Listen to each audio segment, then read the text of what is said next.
Center for Disease Control, that's the NCDC, has reported 206 new cases of COVID-19, taking the country's total number of confirmed cases to 169,884. Lagos recorded the highest number of new cases with 132 infections, followed by Akwa Ibom with 56 new cases, while Ekiti had 5 new cases. So far, 164,733 people have been discharged, while 2,128 people have died from COVID-19 complications. And joining me live in the studio to talk more on the imminent third wave of COVID-19 is Dr. Tuyi Mebawondu. Good to have you join us. Thank you for having me. So everyone is saying that the third wave is imminent. We've heard that from even health experts. 6 states and the Federal Capital Territory have now been placed on red alert to show that things are quite critical in those states. But with the numbers that we are recording now, it is not up to 500. It's quite low. Do we say that we're at that point where we think that the third wave is imminent, especially when you also look at the fact that at some point we're not even recording cases at all? Well, you have to look at the trajectory. We don't just look at the numbers and then make conclusions. Now, from June 11th up to now, we've had the new cases has actually doubled. Okay, barely 1,500, close to 3,000 now. The new cases of COVID-19. Secondly, we are seeing a gradual upping. And we know that we are sure that the Delta variant is already in Nigeria. Thirdly, the critical non-pharmaceutical interventions that we'll be preaching, people are not adhering to it. Parties are going on, churches are opening, everything is going on as if there's nothing happening. And fourthly, we're not even having vaccines to deal with the severe cases of the severe manifestation of COVID-19 illnesses. And then, matter of factly, we are not on top of the information management. Our health system has not improved, in any way that the doctors are running away, the nurses are not working, even in some states that doctors and health workers are on strike. When you combine all these things and you see your cases doubling, within a month, new cases doubling within a month, and then you see a sudden uptick in the numbers that are coming, you have to add this together and say that, listen, problem is coming. And if you don't actually really deal with the problems that is coming now, you want it to manifest fully, you want now to have a crisis in your hand before you now understand how this thing pans out. Because the reality is that we have to look at the tiny thing to add them together to understand that we're in problem. And sincerely, if you add all those few things I've mentioned here together, there's problem. And if you look at it, there are, if I want to talk about the information management, for instance, we have the conservative people that feels that, well, we price personal freedom against public good.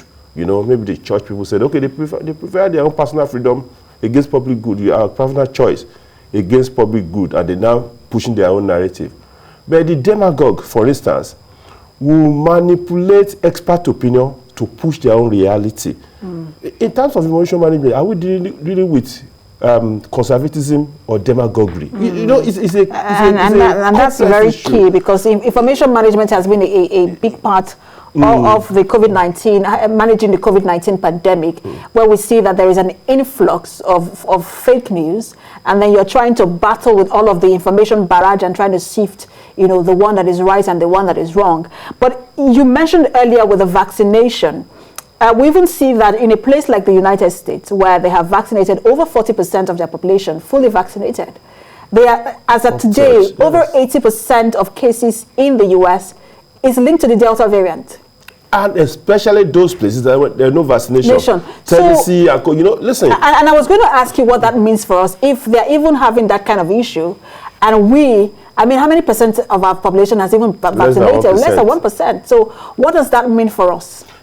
It means that, if we cannot then stand firm and push enough pharmaceutical interventions to reduce the new cases of these Delta variants, we're in for a big issue, a big problem. Because, like I said over and over, the game changer in this fight against COVID-19 is our ability to deploy vaccines.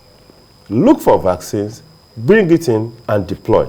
That is in fact, that will kill all sort of conspiracy theories that is going on. You know, a lot of demagoguery is really going on. In fact, sometimes some of those religious leaders that are pushing this negative narrative about COVID, you wonder, is it conservatism they're pushing or is it demagoguery? They're just manipulating expert opinion to push their own reality.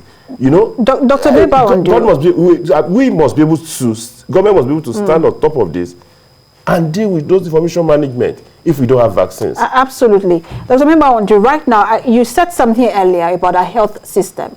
I mean, it has been stretched. It has been stretched with the fact that at some point we're dealing with polio. Thank God for where we are now. But there are cases of cholera now being recorded in the country. We're just talking about monkeypox now in the country as well. And if you add that on top of COVID-19, it is not a good place to be. Are you satisfied with the level of enforcement coming from the federal government, if there is any at all, in terms of the use of these non-pharmaceutical measures? What enforcement is happening? You know, you tell me what enforcement is happening. You're on the news every time. Tell me how many people has actually been taken and say, listen, we're sanctioning you for not wearing face masks. Even the leadership of the government, they were not putting on face masks in public functions. So have they sanctioned themselves? Then secondly, when you look at the control of the markets, the control of the churches, the control of the mosques, the control of artists, what has happened? Who has actually been sanctioned? Even those ones that are sanctioned, they are given kid gloves and then returned back to normal situation. So if you see those kind of things happening, in reality, there's no enforcement going on. Let us look for vaccine. That is the game changer. Let us look for vaccine. Absolutely. And we hope that, you know, they have said they're going for Sputnik 5 and one other vaccine, Moderna. We hope that hopefully that comes into the country and we can deal with some of these issues. Thank you so much for talking to us, Dr. Tuyi Mebawondu. Thank you.